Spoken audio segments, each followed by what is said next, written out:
Good evening friends, you are most welcome to your YouTube channel Rahul sir English classes. आज हम आपको बताएंगे बिल्कुल ग्रामर शुरू से, और शुरू में हम आपको इजमार से इसको बता रहे हैं। आप बिल्कुल ध्यान समझिएगा और इसको जो भी होगा आप उसमें कमेंट बॉक्स में जरूर कर दीजिएगा।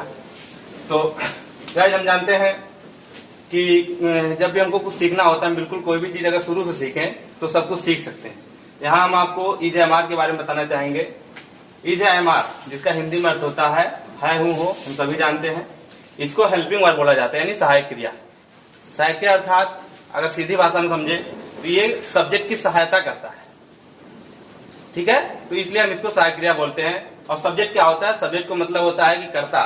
और कर्ता देखिए यहाँ पर हम लिखे हैं he, she, it, this, that, singular, I, we, they, you, this, those. ये पूरे आपके इंग्लिश ग्रामर में पूरे के पूरे कर्ता है। चाहे आप आज कक्षा 1, 2, 3, 4, 5 चाहे जिस भी क्लास में पढ़े और चाहे जितना भी आगे चले जाएं, आपको यही कर्ता मिलेंगे। ना तो इससे कभी कर्ता आपका कम होगा, ना तो कर्ता कभी ज्यादा होगा। यही आपके पूरे के पूरे कर्ता हैं, जो आप चाहे इजमार सीखिए, चाहे आप पूरा टेंस सीखिए, चाहे आप कोई भी चीज सीखिए, आपको यही कर्ता मिलेंगे। तो देखिए, पहली बात हमको ये समझना है कि इजमार होता क्या है और इसका मतलब क्या है। देखिए, हम आपको बता रहे हैं कि इजमार का नॉर्मली ये बी का मतलब होता, होना होता है, ठीक है। बी मतलब होता है होना, और इजमार जो होता है वो बी का फॉर्म होता है, ठीक है। अर्थात बी मीन्स होना, इज माने है, एम माने हूं और आर माने हो। इसको हम इस तरह से देखते हैं, यानी किसी भी संज्ञा चीज का कहीं पर होना अगर कोई चीज दिखा रहा है तो उसके लिए हम इजमार का यूज करेंगे। और उस हिसाब से हम इसका प्रयोग करके, और यहाँ हमने रूल लिख दिया है कि आपको पहले क्या लिखना है, कर्ता लिखना है। उसके बाद उसके साथ जो भी हेल्पिंग वर्ड लगेगी, यानी इजमार तीनों से किसी एक का आपको यूज करना है। फिर लास्ट में रिमेनिंग वर्ड्स अर्थात बचे सब जो बच जाएंगे उसको आप लास्ट में लिखिएगा।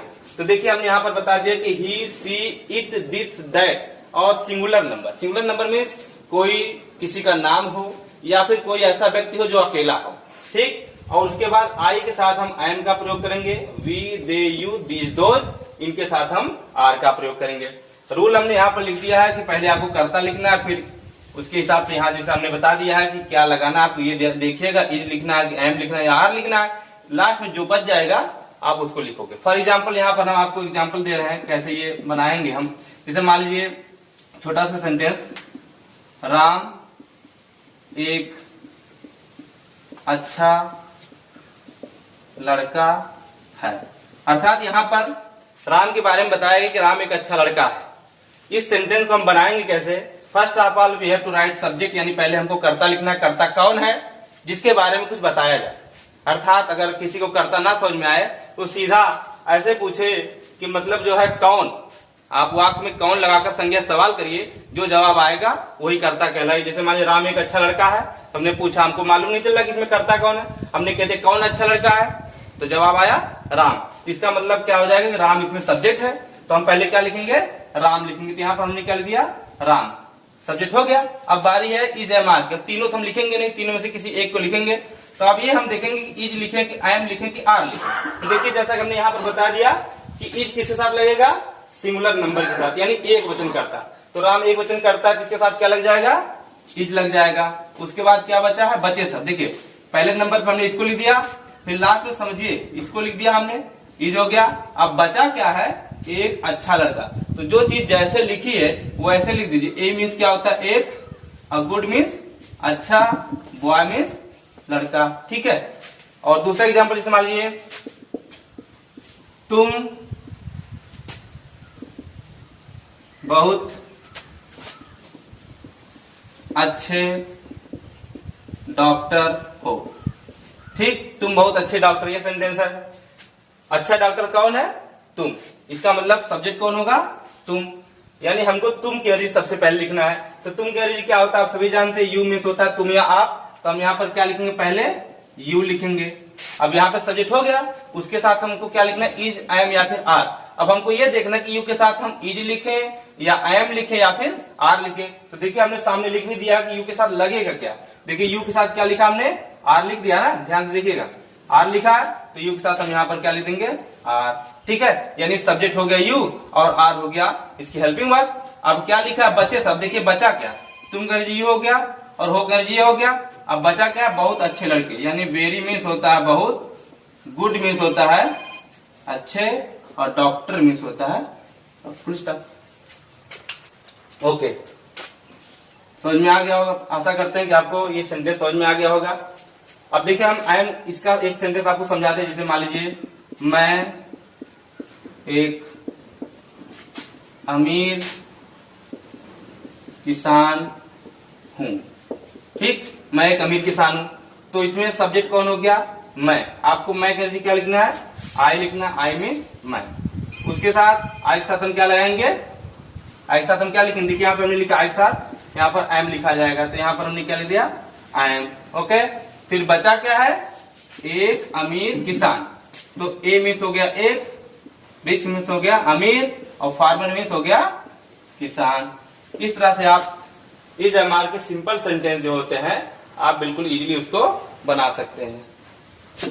हमने आपको बताया सिंपल सेंटेंस, यानी जिसमें बिल्कुल बातें एकदम साधारण रूप से बताई गई। जैसे मैं एक अमीर इंसान हूँ, तुम बहुत गरीब हो, वह एक अच्छा लड़का है, हम बहुत ईमानदार, ऐसे सेंटेंस। लेकिन अगर उसी सेंटेंस में नहीं शब्द आ जाए तो हम सेंटेंस को कैसे बनाएंगे, तो उसमें करना कुछ नहीं है, वाक्य के बीच में आपको केवल नॉट का यूज कर देना। जैसे रूल सेम, देखिए उसमें हमने लिखा था subject plus helping word is am are, केवल नॉट नहीं लिखा था, लास्ट में रिमेन वर्ड लिख दिया था। तो जब नहीं वाक्य में आ जाएगा तो आपको करना कुछ नहीं है, हेल्पिंग वर्ब के बाद आपको नॉट को ऐड कर देना अगर वाक्य में नहीं शब्द है। फॉर एग्जाम्पल जैसे मान लीजिए वह एक पागल आदमी नहीं है, ठीक, वह एक पागल आदमी नहीं है। इस सेंटेंस को हमने बनाना, अगर यहाँ पर नहीं शब्द नहीं रहता तो हम नॉट का यूज नहीं करते, लेकिन नहीं शब्द आ गया तो हमको नॉट का यूज करना है। तो हम सेंटेंस को कैसे बनाएंगे, जैसे वह कह लीजिए आप जानते हैं ही या सी होता है, लेकिन पुरुष के लिए हम ही का प्रयोग करते हैं और स्त्री के लिए हम क्या लगाते हैं, सी का प्रयोग करते हैं। तो हम यहाँ पर क्या लिखेंगे, पहले लिखेंगे ही, यानी सब्जेक्ट यहाँ पर हो गया। अब इसके साथ हमको इज, एम या फिर आर लिखना है। हमने आपको यहाँ पर लिखा था, बताया था कि ही के साथ क्या लगेगा, उसमें लिखा था ही के साथ इज का प्रयोग होता है, ठीक है। इज के बाद हम क्या लिखेंगे, तुरंत नहीं के लिए नॉट, यहाँ पर आ गया आपका नॉट। फिर क्या लिखा है, ये लिखा आर डब्ल्यू, यानी रिमेनिंग वर्ड्स, हिंदी में आप बोलते हैं बचे शब्द। अब बच क्या गया, देखिए एक पागल आदमी, बस इतना बचा है।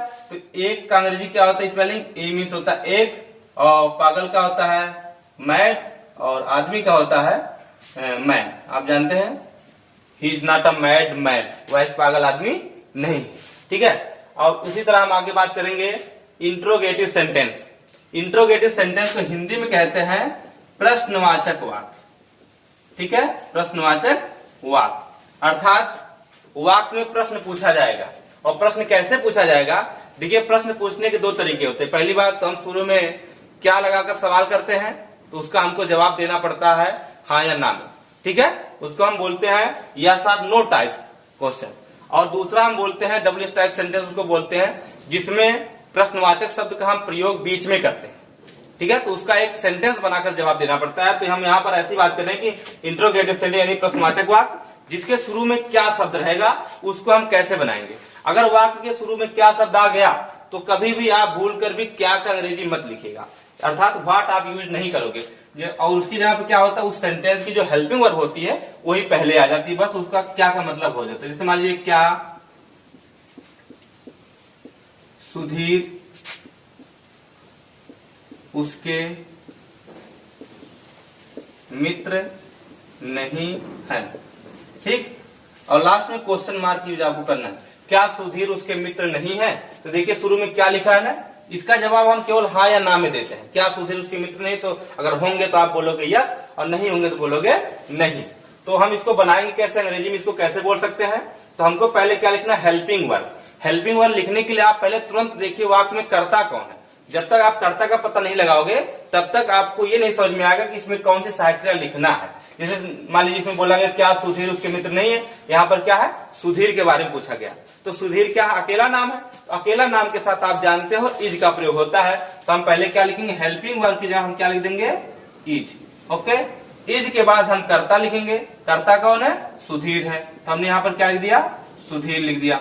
सुधीर के बाद क्या लिखा जाएगा, नॉट। यहाँ पर देखिए नहीं है तो आप नॉट लिख दीजिएगा। अगर वाक्य में नहीं शब्द ना दिया रहे तो नॉट का भी प्रयोग नहीं होगा, सीधे सीधे आप बचे शब्द लिख दोगे। ठीक है, अब देखिए इज हो गया, हेल्पिंग वर्ब हो गया, फिर सब्जेक्ट सुधीर हो गया, फिर नॉट हो गया। अब क्या लिखा, बचे शब्द, क्या बचा है, उसके मित्र, यानी इसी का अंग्रेजी हमने अभी तक नहीं लिखा है, तो उसके मित्र की इसमें अंग्रेजी हो जाएगी हिज मीन्स होता है उसका, और फ्रेंड मीन्स होता है मित्र। और लास्ट में हम आपको यहाँ पर क्वेश्चन मार्क लगाना मत भूलिए, क्योंकि अगर वाकई इंट्रोगेटिव यानी प्रश्न पूछा गया तो आपको क्वेश्चन मार्क का भी प्रयोग करना है। अगर आपने क्वेश्चन मार्क का प्रयोग नहीं किया तो आपका बना बनाया सेंटेंस जो है गलत हो जाएगा। ठीक है, अब आगे हम बात करेंगे WH टाइप सेंटेंस की। यानी WH टाइप सेंटेंस वह सेंटेंस होता है जिसमें यहाँ पर देखिए हमने 9 क्वेश्चन वर्ड लिखा है, यानी आपके अंग्रेजी ग्रामर में ये मुख्य 9 होते हैं, फिर आगे जाके कुछ बढ़ जाते हैं, तो हम मेनली जो बात करें, लेकिन जो बढ़ते हैं वो इन्हीं से बढ़ते हैं। तो हम मुख्य जो क्वेश्चन वर्ड प्रयोग करेंगे केवल 9 है जो आपके पूरे अंग्रेजी ग्रामर में दिए गए हैं। इनका प्रयोग अगर सेंटेंस के बीच में कर दिया जाए वह सेंटेंस WH टाइप सेंटेंस कहलाएगा।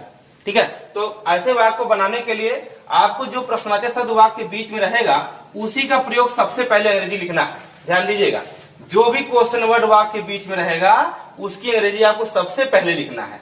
उसके बाद आप हेल्पिंग वर्ब यानी सहायक क्रिया लगाने के लिए आप वाक्य में कर्ता देखोगे, कर्ता कौन है, फिर कर्ता लिखोगे, फिर नॉट, फिर बचे सब, और लास्ट में क्वेश्चन मार्क। जैसे मान लीजिए